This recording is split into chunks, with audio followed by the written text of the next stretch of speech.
Hello and welcome back to the Rest of Saga YouTube channel, and this week we are fixing this. It is a 100-year-old coffee grinder, a Hobart coffee grinder that was left to me by the previous owner of this house. And in this episode I'm going to be cleaning up and making the first stages of a restoration. This is going to be a two-parter, so this is the first one. We'll make it started, and in the next episode we'll be seeing it finished and tested and running. So let's get stuck in.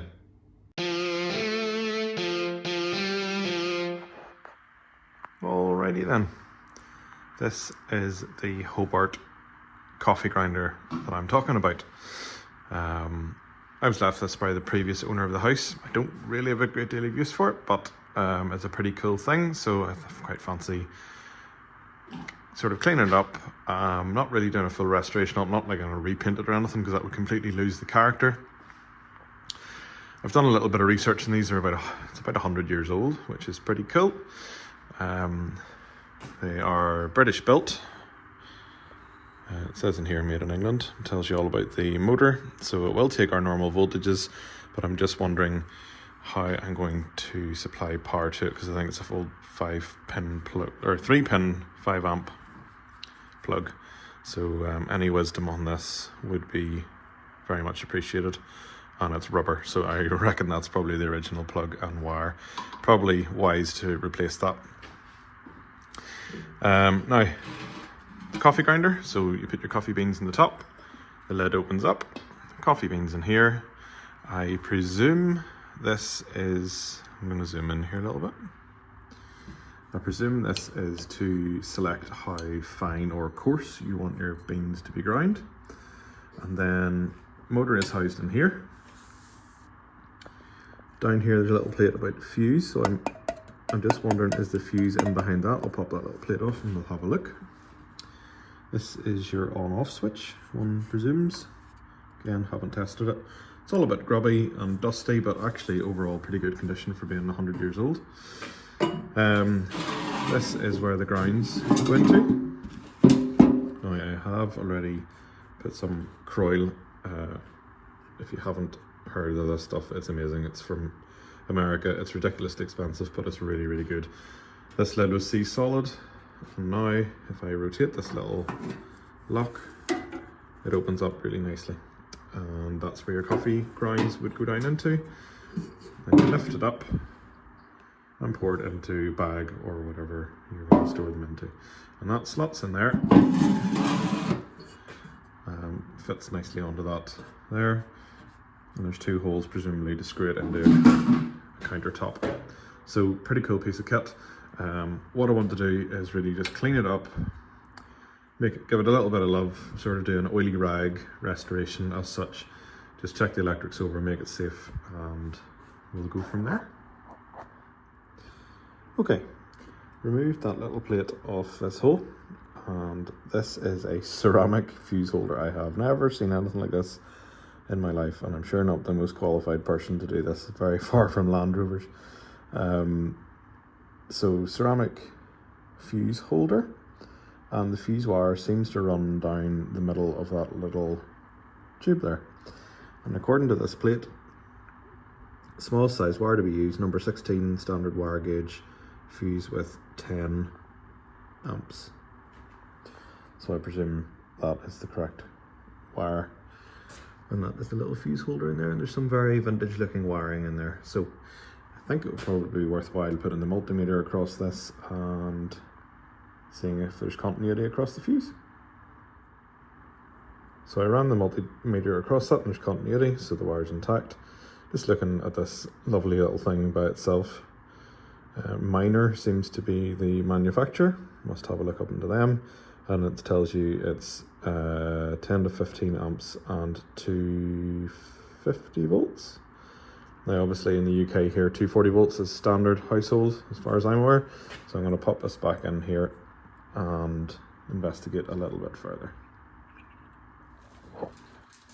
Thought I'd show you a bit of a 50-50 here, and I've been using car polish, this stuff here. It's just stuff I had on the shelf, so it's polished with wax, and I've done obviously this half, and this still a bit grimy. So I think I'll go over the whole machine with that. I think it'll really bring it up. The shine is lovely. working out how I'm going to run this off my domestic supply. This is 5 amps, our domestic supply is 13 amps here in the UK, so I think I'll have to get a converter, but I'll run the multimeter across the motor and so on, check it's all okay as best as I can check before I go and hook it up to the mains and blow my house up, or more annoyingly blow up the motor on this cool thing. So I've had this off and use some auto saw, which is this stuff here, metal polish. Use that auto saw on that, it's come up really nicely, and I've gone over the rest of this sort of front piece on this side with the Cornova polish. I had this off the wee door here that presumably lets the coffee beans go down into the grinder and then they come out here. That's sort of stuck, so I've put some Croil on that. The glass is going to need a bit of cleaning. The top's going to have to get them off and polished. This bit here is going to be polished. And I did a continuity test across the lives of the plugs, and there seems to be continuity through the field of the motor there. So all head in the right direction.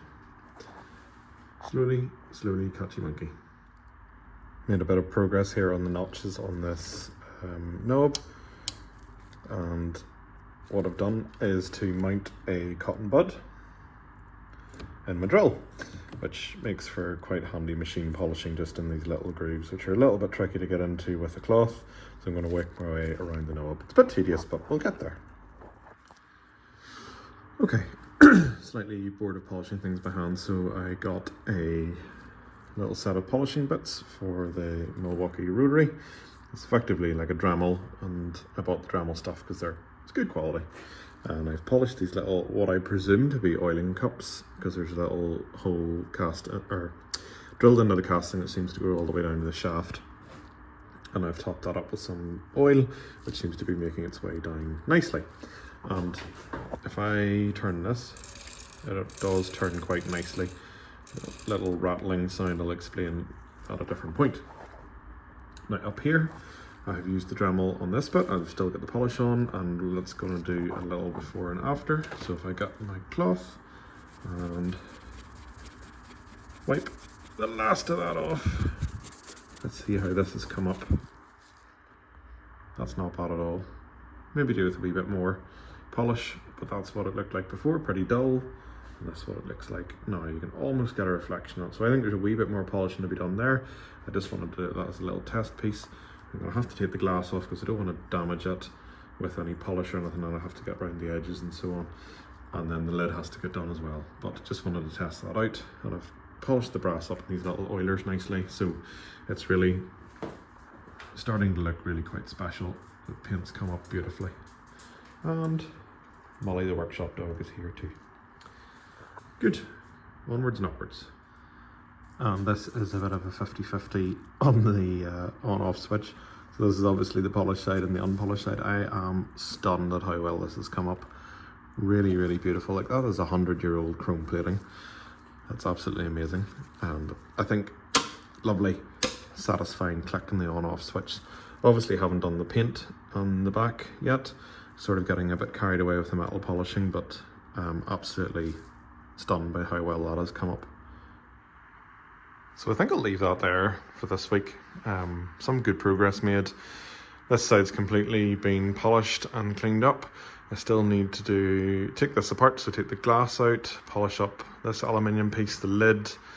I need to get it tested, so I'm going to have to buy some sort of new lead and a plug, and then we'll give it a go. This is obviously not going to be used for grinding coffee, but I'm really pleased with the progress on it. I think you'll agree it looks a lot better now at the end of this video than it did at the start, and this will be a two-parter, so in the next we'll see it finished and tested. Really hope you enjoyed this video, something a bit different. I'm sure the algorithm will punish me for not making Land Rover videos, but it's always nice to have a wee bit of variety. Thanks for watching, give me a like, thumbs up, fire me a comment, I reply to them all. Check out my other videos as well, and you'll find me over at Instagram and Facebook as well. See you next week.